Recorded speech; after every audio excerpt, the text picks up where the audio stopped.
Oh my goodness, guys. I honestly don't use the term I hate this team lightly. It is insane. Honestly, I feel insane. I think I'm insane for how much time I put into this team. First up, shout out to Bronco.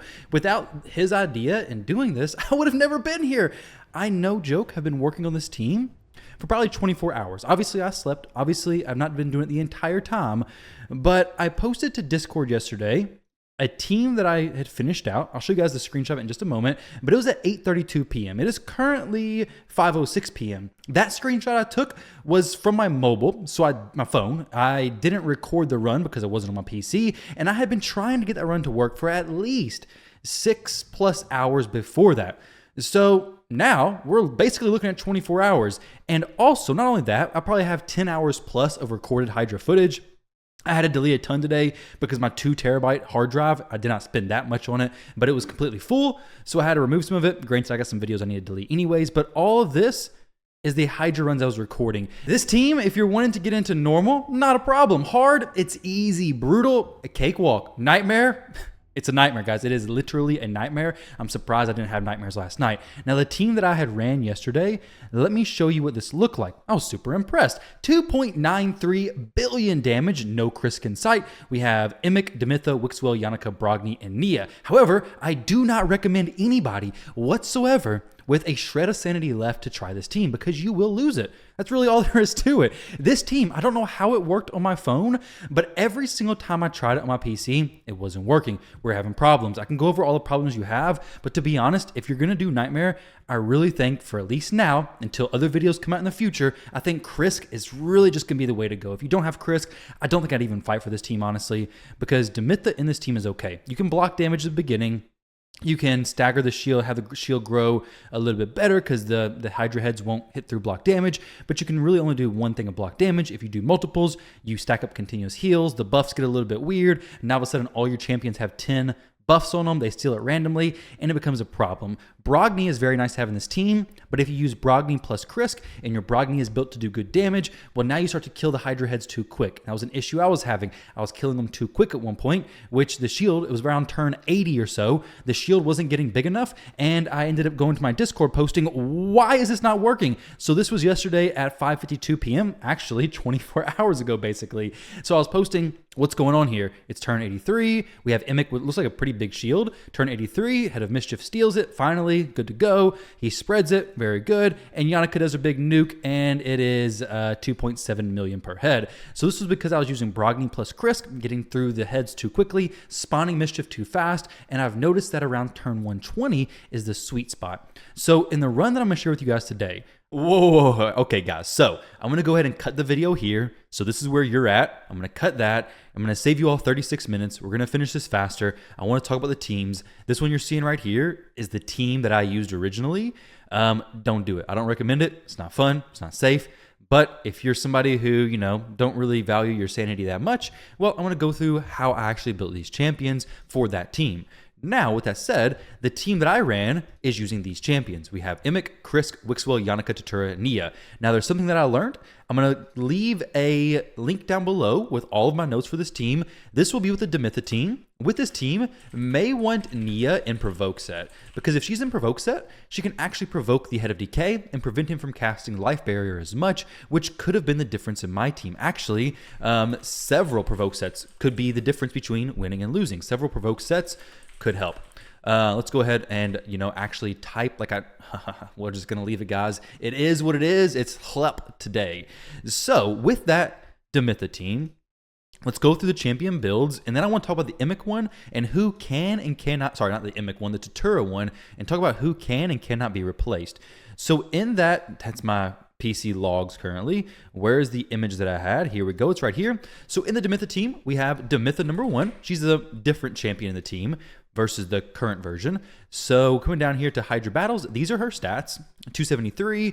We have nothing else really matters. Defense and HP is good. She has Merciless, ideally Merciless plus Reflex for as many resets of that A2 ability as possible. Now you'll notice in the notes that I mentioned Demytha can only place one of her A3 abilities. If you place more than that, your Emic is going to have too many counts of the continuous heal. It's going to overflow, and more so than that, the other champions are going to have 10 buffs too early, and the Head of Mischief is going to be targeting them. You don't want it to happen.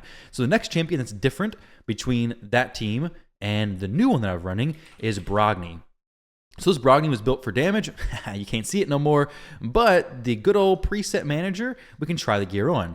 So this is the gear that he did have on.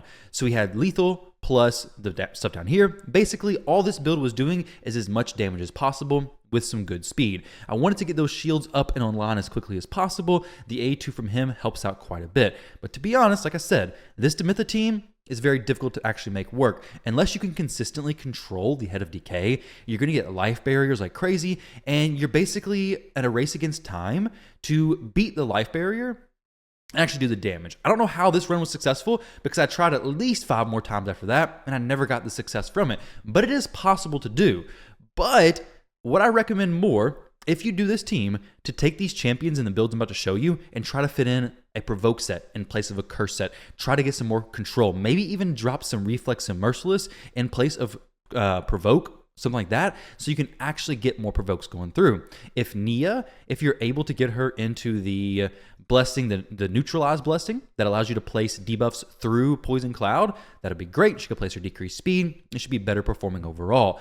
But the thing we're going to talk about here is specifically the team that I'm using. Now, it's a little bit late in the video, but there should be timestamps down below if you want to skip around. Let's take a look at what champions can be swapped out. So Emic is required, though technically there may be some Duda and the Runic comps in the future because he does have taunt and he does extend some buffs. So it may be possible, but at the moment, I don't know how to do it. So Emic is needed. Krisk can be replaced. Wixwell is needed. Yannica is needed, and Nia is needed in this team. If we use champions like Dudan, maybe Nia could be somebody else. But at the moment, I haven't tried that, so I don't know if it will work. But Emic is required for the taunt. The taunt prevents the head of anything from this Mark of Hydra actually being eaten. So the Mark of Hydra stays at 0 turns. No head does anything because the taunt on Emic is priority. So Emic is constantly targeted, but most importantly, the champion with the Mark of the Hydra never actually gets eaten. So that's what allows this run to actually work. Then if we take a look at Wixwell, Wixwell is doing a few different things in this team. So he is extending shields from the A2 ability. He's bringing decreased attack to help your shield stay around a little bit longer, and he's also placing the intercept buff whenever you're ready for a champion to actually be eaten. So if I come down here to Wixwell, you'll see that his A2 is more unique than anybody else's in a similar role. Maybe you could use Brogni, but Brogni would take an eternity to get to the levels of shields you need to actually have this work. So his A2 increases the value of shields based on the number of buffs, and then his A3 places intercept. This is going to give a champion 1 extra buff, allowing them to be at 10, hopefully, alongside Emic, so now they can start being targeted and hopefully get things stripped. I'm going to talk about the strip priority a little bit later as well. Now, looking back at this team, the next champions, let's take a look at these. We have Yannica. Yannica's required. Her A3 removes the shields, deals damage based on the shields removed, but you don't actually need accuracy for her, so it's kind of a weird wording, but she's the one who just obliterates everything. So you have to have her. You cannot replace her. Nia, she will reset the cooldown of Emic, or reduce them by 2 turns. He is in the lead spot. They're going to have all full shields, so she's always going to target the lead person until buffs begin to be stolen. Once buffs start to get stolen, so once you get your first shield stuff stolen, once you do your first nuke, you have to do Nia's A2 manual onto Emic. If you don't, she's going to start targeting champions who get debuffs placed on them, champions who have a lower shield. It gets a little bit weird targeting, so make sure once you start the whole explosion situation that you're targeting Emic manually with her A2 ability. So now let's take a look at the next champion in line for discussion. That's going to be... Well, we talked about Nia, so Nia is required. That cooldown reset, A2, specific champion, and you can also lower her cooldown of the cooldown reduction with Emic's A2 ability. So they synergize and pair very well together.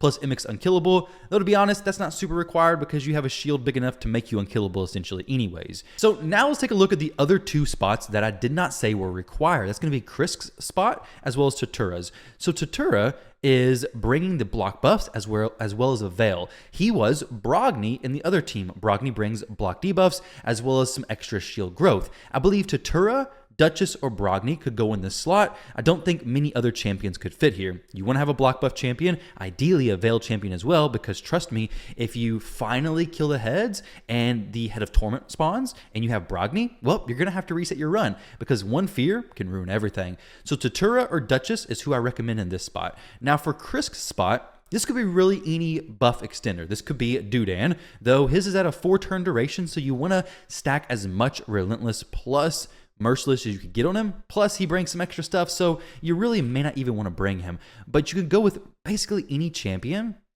who has a buff extension. So increased buff duration. Let's see. So champions like Godseeker, champions like Demytha, do not use the Panda Man because he places a sleep on himself and Nia likes to cleanse the sleep. I tried to do it. It ruined me. Don't do it, guys. Do not recommend. So Godseeker will work. Krisk will work. Mikage will work. She's actually a really good option, though I use her in Brutal, so I'm not going to use her here. So we have Demytha, Godseeker, Krisk. Obviously, Wixwell's already in the team. If you had 2 of them, hey, throw 2 of them in there. Should be fine. Lady Mikage, those all work fantastic as buff extenders. You'll see that 3-turn duration there, 3-turn duration there. I think you can probably get away with a 4-turn duration, but to be honest, you'd want a lot of reflex and such. So with Dudan, his is on a 4-turn duration. No books to reduce that. Places his shield and increases the duration. You'd probably want to turn off this A3 ability. There's some things you could probably work around and get a little creative with, but I would recommend sticking with Godseeker, Demytha, Krisk, Mikage, and those are the ones I can think of off the top of my head. Possibly, maybe a champion like Grazur, who also has a buffed extension by 3 turns. He does hit really hard, has a provoke, so maybe you could do something like that. Could be a little bit difficult. I don't really know. I don't have him, but you could maybe do something like that. So now let's take a look at the champion builds and go over what the importances of each one are. So Emic, put him in protection. Protection buffs, protective buffs can in fact be extended, and this lowers the RNG a little bit. If the Head of Mischief steals everything except for an unkillable or except for a taunt, that could be the difference between a billion run or a 2 or 3 billion run, because a champion dying kind of ruins the run, honestly. So having protection, 6-piece ideally, 9 pieces even better, on Emic is very important. Now his speeds aren't super specific, but you want him and Nia to be very close, ideally a couple speeds apart from each other. So I have him at 279, but if you have an Emic at 271, that's no problem whatsoever. So make him fast, make him have good HP, but most importantly, good defense. That's going to keep the shield healthy on him. And resistance, 511. Ideally, he's not going to get stuff taken from him, so make sure he has good resistance. He's going to have the most buffs majority of the time. So as far as his blessing goes, I have cruelty. It's not super important, to be honest, but then everything is fully booked, of course. Does need it to be booked. Masteries, we have War Master, just for a little bit of extra damage. Like I mentioned, we don't have a whole lot of damage in this team, so we need extra damage wherever we can get it, basically. The next champion to be talked about is going to be Krisk. So Krisk is very important in this specific build. Initially, I would turn off the A3 skill, but in this version, I leave it on. And that is the thing that makes this not go so bad. You'll see that the Head of Decay will always be provoked by Krisk, essentially. Every now and then, the Head of Decay, I don't know if it's a boy or girl, so it doesn't really matter. Every now and then, that head will get a life barrier, a cleanse, but majority of the time, Krisk is keeping it provoked, which is exactly what I'm looking for. So Krisk in a fast build, in this situation, we have him 300 or so, is perfect because you want him to be fast enough that after he gives the increased speed to the rest of your team, he's not getting completely lapped by everybody, because he's going to give increased speed to everybody except for himself. So you want him to still be keeping up, still be extending the buffs, and just not being outran. So good speed on him. We want high resistance because he's going to continually place continuous heal. He's also going to have 10 buffs, so you need I think it is 455 plus resistance. I got 500, and then accuracy about 400. So you're going to have to push quite a bit of stats on Krisk if you're going to use him. Everything's fully booked. We have Brimstone, and then for Masteries, I have more resistance here. Don't really need War Master on him. Could be nice if you could fit it, but you don't really need it. So that's Krisk. You can see that in this run, the Head of Decay doesn't always stay provoked, but he does provoke through the Poison Cloud, so it's something that you really want to be gearing towards. And if you don't have Krisk, you may have to throw Nia into provoke set, sacrifice the curse set, so you can have those consistent provokes going off. Up next, let's talk about Wixwell. So Wixwell is a champion who needs ideally reflex plus merciless, but you want as many resets as you can possibly get. This A2 ability is what allows this whole team to come together, and the more A2s you can use, the earlier you can actually do the explosion, and the better chances are, hey, if the mischief head pops up first, you're going to be ready to go. For me, it takes about 120 turns of the boss count turns, but you could make this a little bit sooner. So reflex plus merciless plus refresh accessories. The ideal situation would be 2 merciless down here, 2 merciless up here, 4 reflex, and then another piece of refresh accessory right there. That'd be the perfect case scenario. He'd be resetting stuff all the time. Now, as far as his actual build goes, we have him pretty fast. Slower than Krisk. Doesn't have to be this fast. Can definitely be slower. We don't have any resistance. We do have accuracy. We need him to place this decreased attack. This keeps our shields a little bit healthier throughout the fight. The Head of Wrath, decreased attack, very, very, very valuable. So good speed, resetting stuff is going to be no problem with this build. We do have everything fully booked. You want to do that. And then Masteries, we have War Master on him as well as these other ones. So up next, let's go ahead and talk about Nia. So Nia is a champion who could be put into a lot of different builds. She could be Cursed, she could be Shield Set, she could be Provoke Set. It's really just whatever you need. She could be Guardian if you really needed that, though you do want to make sure she keeps her shields as well.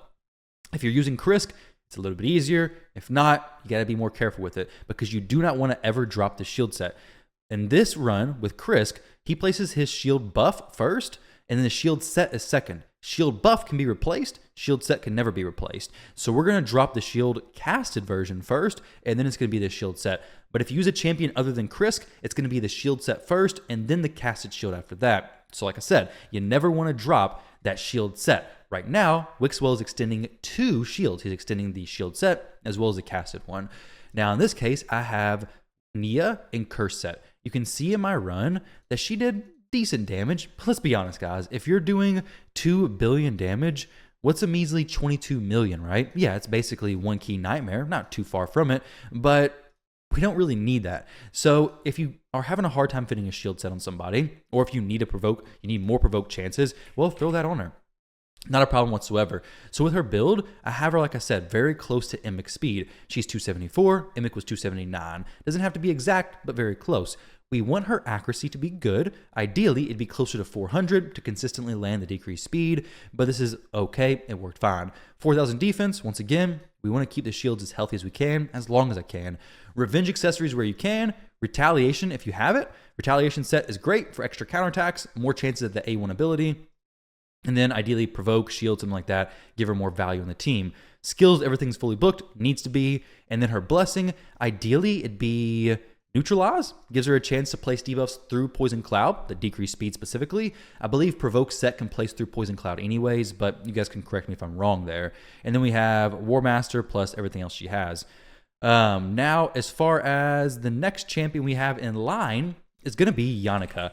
Now, Yannica is a champion who it's a little tricky because she does the damage, but she's not built for damage. Her damage comes from the A3 messing with the shield. So we don't need accuracy, don't need resistance. We need 100% crit rate because if you need to cast Veil on yourself, you need it to be critical. Plus, you just build your damage dealers with crit rate. Just period, just do that.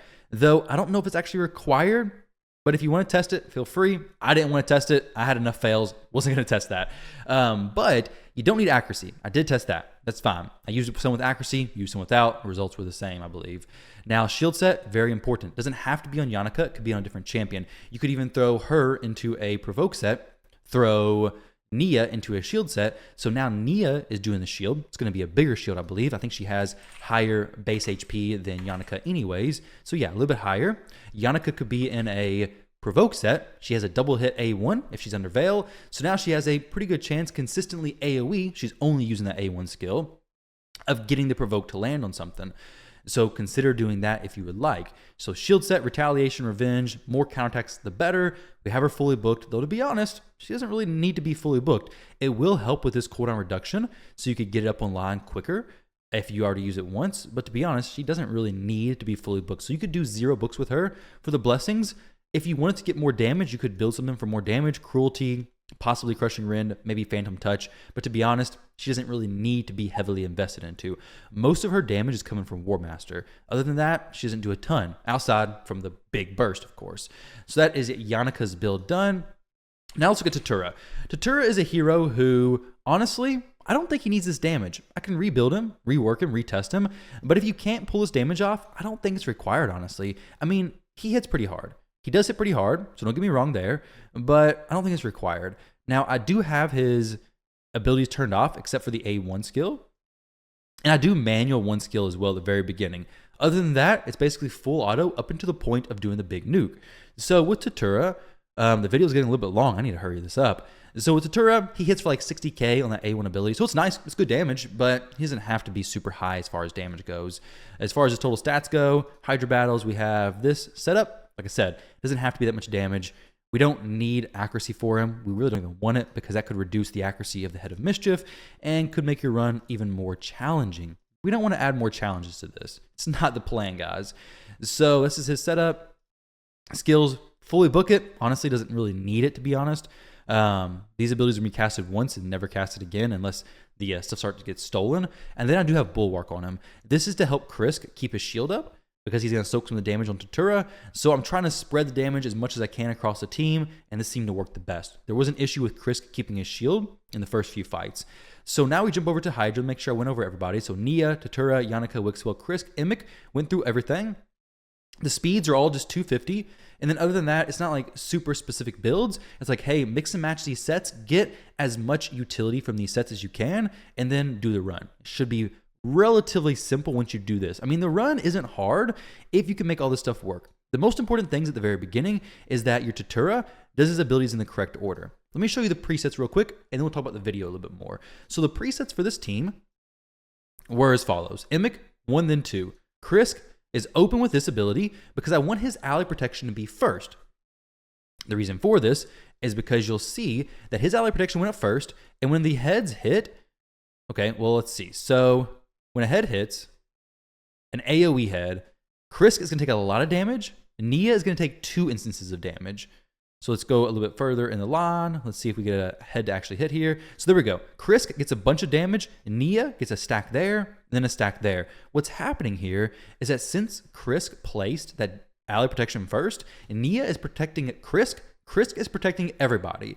So he's going to take a lot more damage. Nia's taking some damage off of Krisk, but she's taking far less damage than him. So it's important to have him open up with this, because if Nia opens up with hers and goes before Krisk, which is why you want her to be slower than Krisk, then it's going to cause her to protect everybody and then Krisk to protect her, which is not what I want. So with Krisk, this is his priorities. Wixwell is right here. We have him opening with his A1 ability just because I want everybody else to place their buffs up and then to start extending stuff. I don't really care about provoking the Head of Decay. If I do, awesome. If not, not a big deal. And then for Yannica, just turn everything off. Only use the A1. Tatura opens with this A2, but then I manually use this A3 once. The reason for this is because I don't want Emic to overcap the buffs. So at the very beginning, we got to make sure with Tatura that the buffs land in the correct order. If not, Emic could actually miss the veil. So I got to be very careful about that. Let's see. Actually, I may even do a different strategy. Let's see. I got it in the notes section, which you guys should check this out. So Tatura open with A2, manual A3, then only A1. Yeah. You need veil on all but Tatura. So we need to make sure everybody has veil. If everybody doesn't have veil, you may need to revisit Emic. I believe he's already at 10 buffs or so.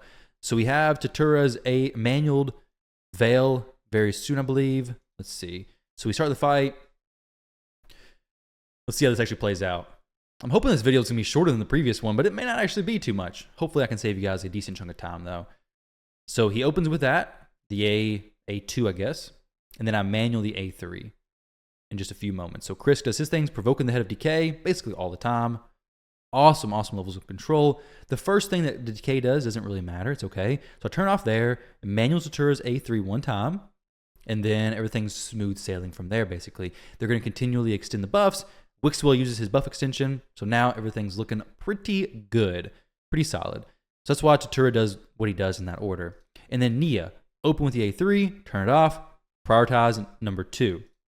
So relatively simple setup. And then from there, all you're doing is just letting the shield build up. You're watching to make sure the shield set never drops. And if the shield, the casted shield drops, make sure that somebody replaces it. You can see here that Krisk's shield, even though it's protected, is extended. So it extends to 4, even though it's protected. So protected buffs can be extended, in case you're wondering. So as long as you get to about turn, I think 20 or 30, your shields should be big enough. If they haven't dropped yet, you could probably walk away, come back in 15 minutes or so. So let's see at the point when I actually start downing some heads. The bad side about this is that you start downing heads, well, it doesn't guarantee a Head of Mischief comes back. So we got Head of Torment. This is where a few things happen. One, you're still going to get feared. I'm looking at the thing right there because Emic can take a fear from the Head of Torment's ability right here. He does right there. So this could mess your run up, potentially. Hopefully it doesn't, but it could mess it up because you can't cleanse that.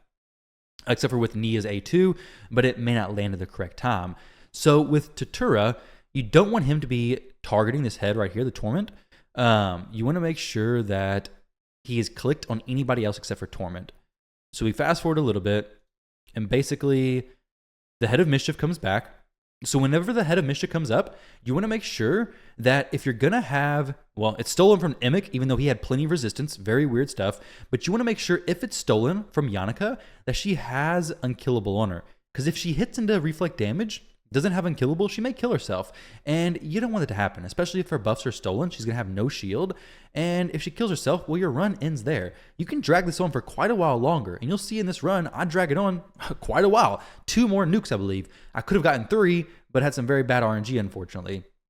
So Tatura gets eaten. That's very poor RNG there. I'm like, where's he at? Where's Tatura? I'm looking around for him, can't find him. He's like, well, he's gone. He's a goner. So unfortunately what happened there is when the Head of Mischief stole the taunt, Emic's protection of the Mark of Hydra went away, essentially. So everything gets spread now. We did our nuke. Let me rewind this a little bit. So everything gets spread.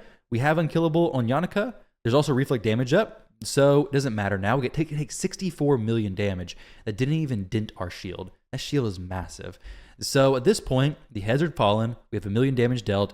However, we're going to start getting into a weird spot. Here very soon, I do my next nuke, I believe. No, Emic gets eaten. So now it's like, okay, I was about to quit the run, but I was thinking, I'm going to go ahead and continue to try this a little bit. I've hated it so much. We're just going to continue to push on a little while.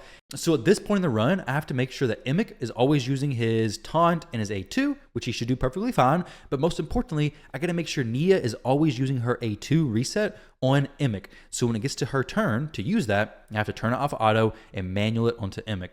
So then I do the run continually. It's mostly full auto except for Nia's turn on Emic. So we're going to fast forward this a little bit. Get to the point where we get another Head of Mischief out. Takes a little while, but the Head of Mischief does come out eventually. Let's see. Okay, Head of Mischief. Where you at, buddy? There we go. Another Head of Mischief. Fantastic.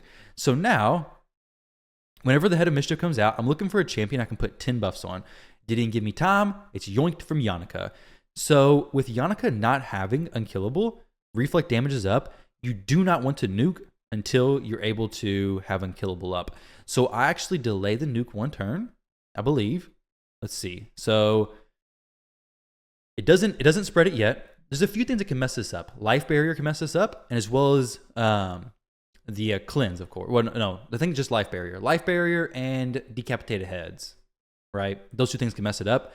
Life Barrier, if the Head of DK places Life Barrier, it's just going to cleanse the shield, essentially. It's weird. I don't like it, but it is what it is. So I don't use the A3 there. I could have, but it would have ended my run right there. The reflect damage would have ruined it. I would have done some decent damage, but it would have just been bad. So thankfully, it was no Life Barrier placed. If it was a Life Barrier, it would have reduced my damage by a huge margin. So at this point, I'm hoping to not get anything else stolen, but unfortunately, I believe something is about to be stolen. And I believe it's stolen from a champion who I don't really want it to be stolen from. So we extend stuff. Yannica. Okay, we get stuff stolen from Nia. So that's another 1.2 billion damage essentially just gone there because it stole from Nia. It's unfortunate, but it is what it is. So 2.3 billion. I think this is where it ends. But I could have extended it 1 more time. But unfortunately, this daggone Head of Mischief doesn't care about my Emic being super high in resistance and decides to just rip the taunt off of Emic and then eat Yannica. But then, just as a slap in the face, it decides next time to steal the buffs from Wixwell, which would have allowed my Yannica to get another nuke. This would have been an extra 1.2 billion, which would put me at 3.5 billion damage for this run. But unfortunately, this is not how the cookie crumbled. So the run, once you get it down, isn't super difficult to actually pull off. There's some champions you got to be mindful of, but if you just make sure Nia, after things start getting stolen, you manual her stuff, you can go for quite a while. And the potential is about 7 billion damage, I believe. If you get all the best situation, all the best results, you can maybe go higher, but that would require you to start re-extending the shields. And at that point, you're probably not going to be able to go back to the 1500 turns. So I think 7 billion is about the cap on this currently, but maybe you could do more. Possibly. I don't know. But guys, this video is a little bit shorter, not a lot shorter, but hopefully it's better information than the other one was. I'm trying to explain this thoroughly. in depth, and I have all these notes that I'll leave linked down below for everything that I noticed, and hey, all the specifics on all the champions. So hopefully this helps you guys out. Let me know if you like this. Like the video, subscribe to the channel, guys, all that kind of good stuff. I appreciate you all watching, and I'll catch you all in the next one.